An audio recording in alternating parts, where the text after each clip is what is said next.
హైదరాబాద్ పంజాగుట్టలో పారిశ్రామికవేత్త వెల్జాన్ గ్రూప్ అధినేత వెలమాటి చంద్రశేఖర జనార్దనరావును సొంత మనవడు అతి కిరాతకంగా హత్య చేశాడు.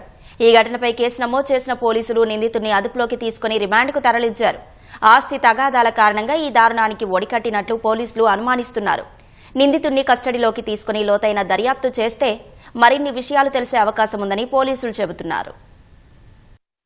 జనార్దన్ రావు గారు మనవుడు అనమాట. ఆ సరోజినీదేవి గారి కొడుకు. అతను కత్తితోటి ఇతను జనార్దన్ రావు గారిని పలు మార్లు పొడిచి చంపినట్లు చెప్పారు. తర్వాత ఆమెని కూడా 108 సిబ్బందితో కలిసి హాస్పిటల్కి పంపించడం జరిగింది. ఆమె ఇప్పుడు అపోలో హాస్పిటల్లో ట్రీట్మెంట్ పొందుతున్నారు. తర్వాత ఇంకా అతన్ని ఎక్యూజ్డ్ ఎవరైతే ఉన్నారో ముద్దాయిని పట్టుకుని విచారించి అతని దగ్గర ఉన్న కత్తి ఇంకా మిగతా సీజ్ చేసి కోర్టులో ప్రొడ్యూస్ చేస్తే నిన్న రిమాండ్కి తరలించడం జరిగింది. కారణాలు అంటే శ్రీనివాసరావు గారు కంప్లైంట్ ఇచ్చారు. మృతుని యొక్క కొడుకు.